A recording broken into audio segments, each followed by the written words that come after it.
Wait kidogo, just set yourself. Set yourself.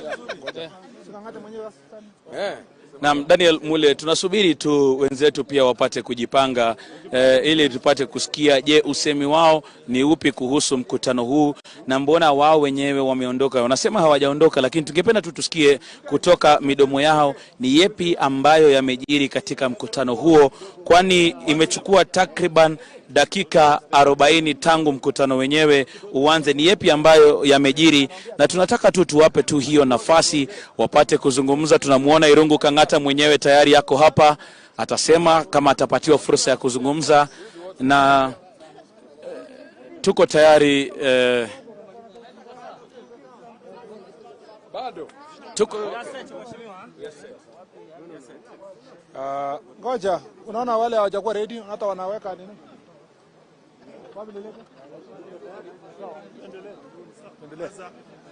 Unaanza? Simama one step down. Thank you. Mko tayari? Nitumie Kiswahili ama nini? No, acha tuseme ukweli. Hapana. Lazima sisi, unajua, ni watu wangwana, na tungetaka taifa ijue yale yametokea kwa mkutano ambao tuliokuwa nao.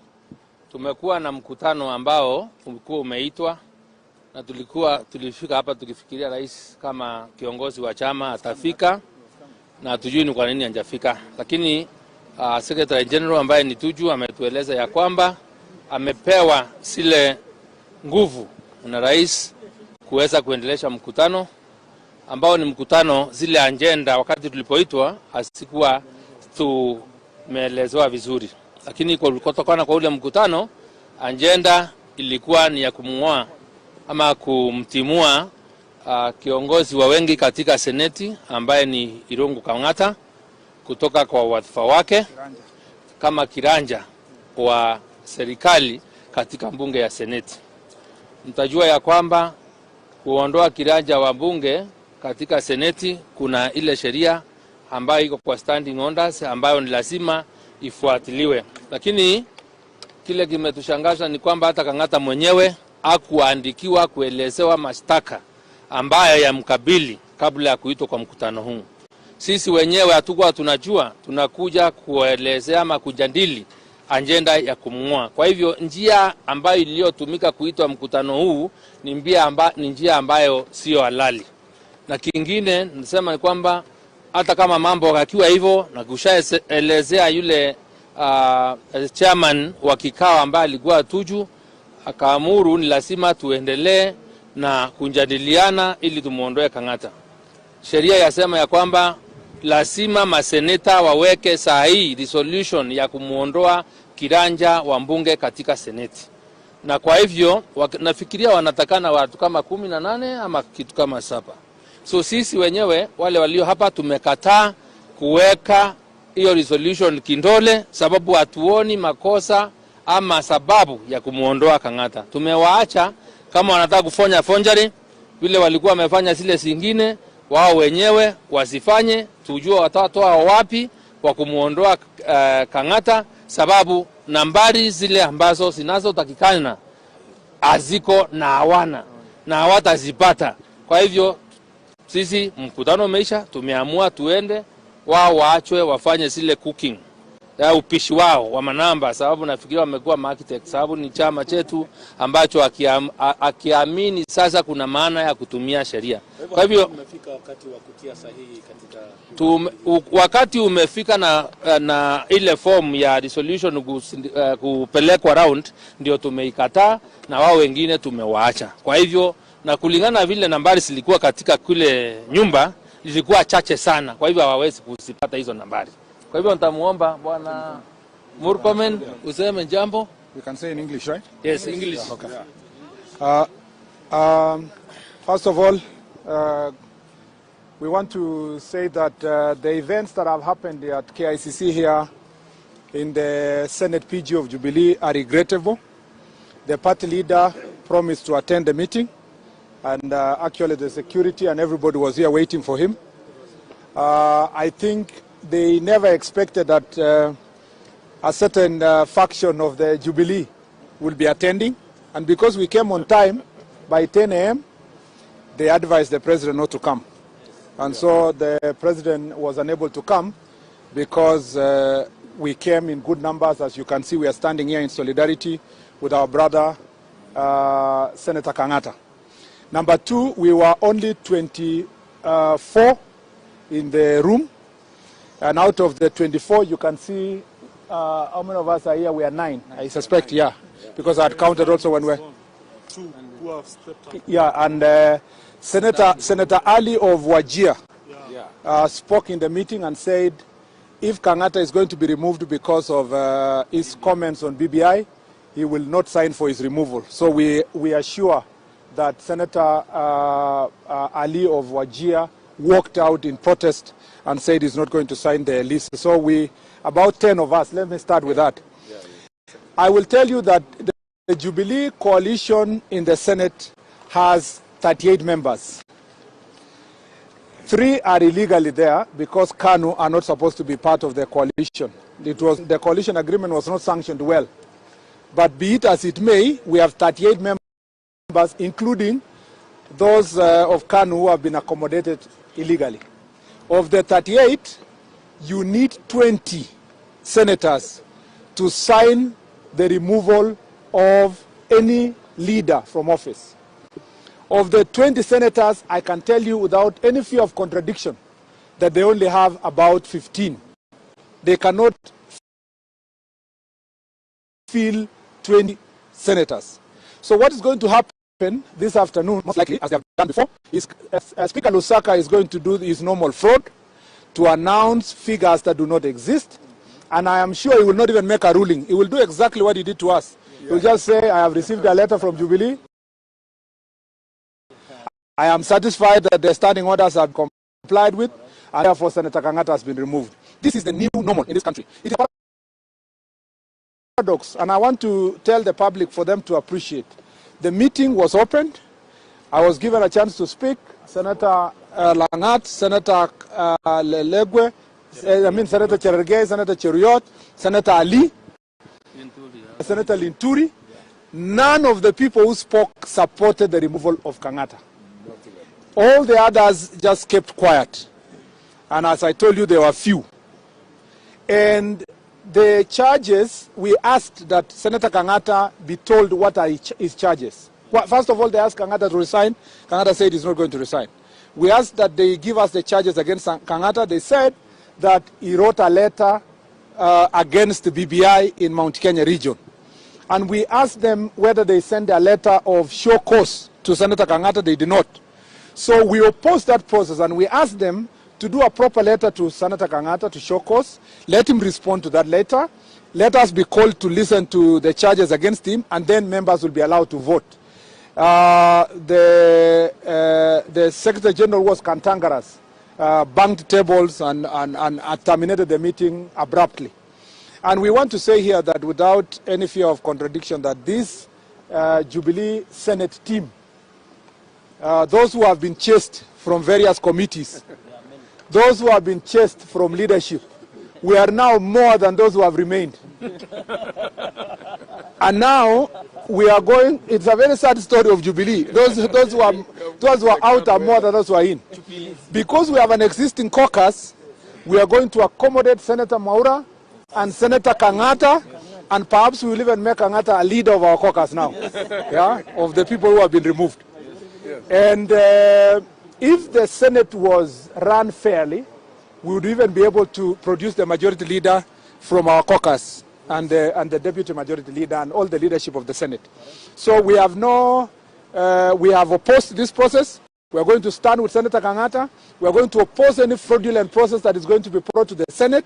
We want the Speaker to make first the ruling of our removal last year before making the ruling of Senator Kangata. Exactly. And in the Kangata, we want the evidence be tabled, including the numbers that signed against his removal and the signatures before we can proceed to say he has been removed. So as we stand here, Senator Kangata remains the majority whip in the Senate. Thank you very much. The expelled version of the 6 senators has been interpreted to deny numbers for this PG. No, the 6 senators are pursuing. You can see the letter from the party said they can appeal the decision of the party related to expulsion. That does not make them that they are not senators. They are still senators. But they were not attending this meeting. They didn't attend this meeting because they were not invited. They were not invited to the meeting. It also said that the decision to expel them was immediate. That means that they could not have attended this meeting. But also in the same letter says, but they can appeal. So meaning the expulsion cannot take effect until the appeal process is over. Yeah. The meeting today had been called before they were able to appeal. So any decision to be made doesn't count the mean. For as long as the standing orders stand, that they are Jubilee, they are senators in the Jubilee party. And you know the process of removing a senator is a long process. So for as long as they are senators, the standing orders, when the speaker is following the standing orders, he must count all the senators of Jubilee. These are the issues of shenanigans that are happening here are not within the law. For until they are not Jubilee, until there are new senators that are coming to replace them, they are Jubilee senators. And their process of appeal still subsists. It's ongoing. And I'm sure that they are going to get the necessary remedies. The party itself has admitted via its letter that they have a right to appeal. And the period of appeal has not collapsed. So it has not lapsed. So there is no way you can conclude that they are no longer senators when they can still have that option of exercising appeal. So thank you. Like you are the underdogs in the Jubilee government, a government you participated in forming. Why don't you move out? We are in Jubilee. We are the majority, so we move out from where? Because it is only the government that is run. The people who are running government now are the minority. Yes. So the rest of us are running the party. Why could the majority? And we may not be running. They have taken over the party headquarters, but the party members are this majority. And you saw them yesterday. Yes. But you don't need to. Kangata Salam. Sawa. Yeah. Yes, I was invited. We were all of us who are here were invited to the meeting. Yeah. Let me take this opportunity to thank those senators who have spoken in that meeting. All senators who have spoken in that meeting have supported me. No single senator spoke in that meeting against my leadership at all. And secondly, of course, in the worst case scenario where this seat actually moves to another person, I will be gracious. I will remain a person who respects everyone, and therefore I will not insult anyone. Be that as it may, the very fact I have been able to reach here to lead the Senate, notwithstanding my age, the fact that my parents are just poor mechanics, hustlers, yeah, in Moranga town. So I thank God and also the confidence my colleagues had in my leadership. The Bible tells us that the truth shall set us free. Exactly. The Bible also tells us Shadrach, Meshach, and Abednego were thrown in the fire, but they never get burned. Mr. Daniel was thrown in the lion's pit. Yeah, then, and was not eaten up by the lions. So notwithstanding whatever tribulations I am undergoing today, I will remain a person who is steadfast, who talks the truth. Because even the Bible tells us the truth shall set us free. What I wrote concerning BBI, I did not insult anyone. I did not at all belittle the government at all. I even offered solutions. But imagine, today I'm being kicked out just for speaking the truth. Surely, I think for me, to the best of my knowledge, BBI ought to be something to unite Kenyans. BBI should be something that is to build bridges. It's about a consultative process. It's for every Kenyan, but it should not be for divided anyone. We should not divide this country. This country belongs to each and every Kenyan, but we should not use BBI to divide our people. I'm now noticing that this problem seems to have started after handshake. Now imagine the guy of handshake becoming the president of this country. Imagine the kind of tribulation we'll be undergoing. I would only urge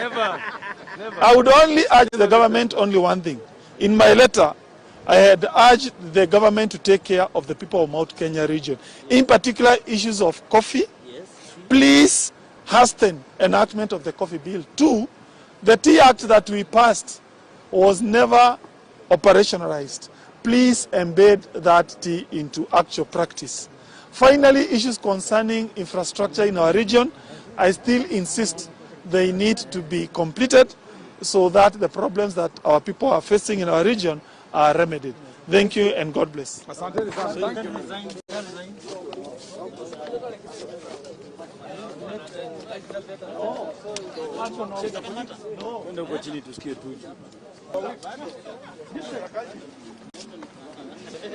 Deep State. Bwana wewe tumeona signature yako kwa hiyo kitu.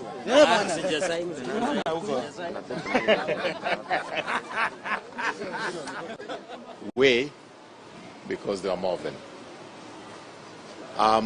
I think I want to make it clear because Senator Kangata has tried to give the impression that the reason why he's been relieved of his responsibility as the chief whip in the House has got something to do with a letter that he wrote to the president at the beginning of this year. I want to be able to explain to you that that is not the case, at least not the case directly. We had a meeting with Honorable Kangata with the leadership of the House, actually the leadership of Parliament. There were 8 of us, and we reached some conclusions because we did feel that whatever opinions he had to make is within his right as a member of the Jubilee Party, and he should not be vilified or punished for that. But the way in which he did them was what was the question that we thought he should realize, that there's decorum, there are ways of addressing these issues when you want to talk to the leadership of the party, and especially if that leadership happens to include His Excellency the President. After that meeting, we had another meeting at the Jubilee headquarters in which we invited him. He refused to come. And we discussed a few other confidential issues in which we put him online to be able to talk to us.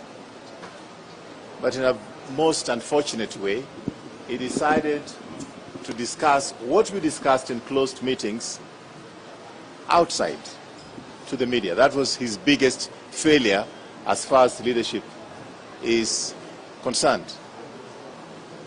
You don't kiss and tell. You don't kiss and tell. When we meet as a leadership, you're supposed to keep the confidentiality of the meeting, keep the confidentiality of what it is we have discussed. But if after talking, immediately you go out and expose those who you talked with and what you said with them, then that is not acceptable, and that is his biggest failure as a leader. And therefore, the rest of the leadership in the Senate are not able to trust him going forward. How then can they ever talk freely when he's there, when they don't know what he's going to say outside to the media and to his friends? So it is that breach of confidentiality which has made his position untenable. I think that's all I have to say about that. If you have questions, you may.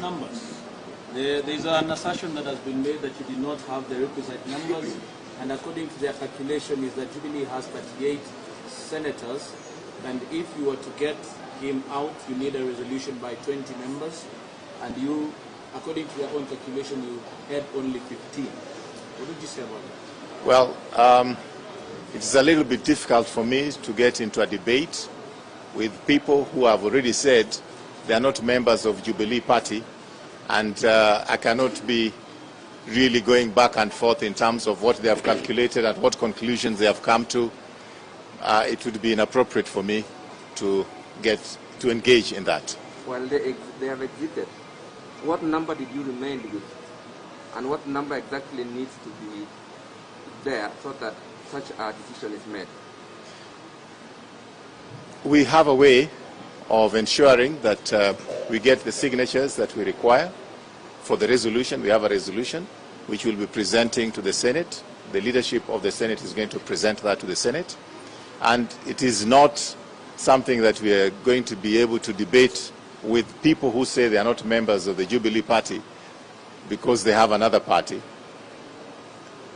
In the public domain, we will be presenting our position. The leadership of the Senate will be presenting our position in Parliament. That is the next arena in which this has to be presented, not with the media. For the sake of clarity, how many actually? Well, first of all, I have my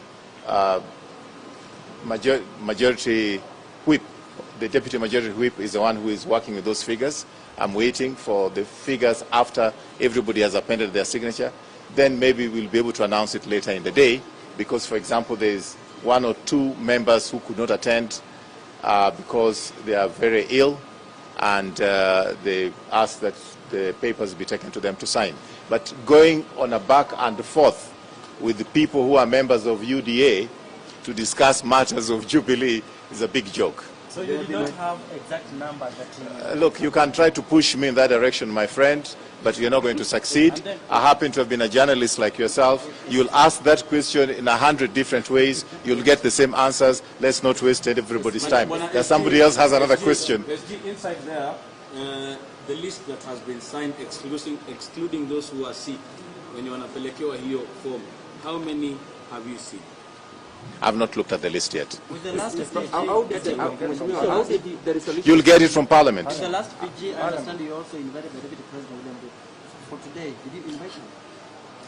The invitation is done by the leadership in the House, not by myself. What exactly is the problem? You just said that Yet it's part of the Jubilee coalition Again? through the PDR.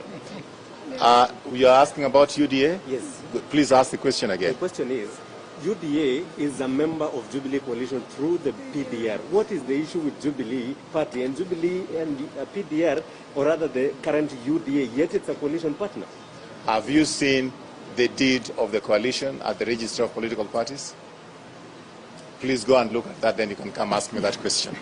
Now, procedure, procedurally, the matter says you never serve the notice of delegation. It is of interest that Kangata is the one who invited the team when he was the deputy whip to one Susan Kihika. And he's the one who invited, actually mobilized to have a meeting that removed Kihika.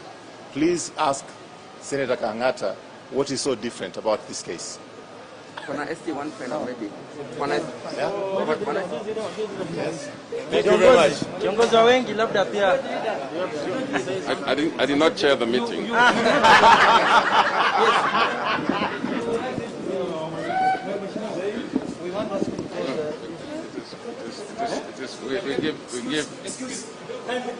We give the party chair of this parliamentary group the opportunity to answer you guys. Yes. For me, I serve as a leader.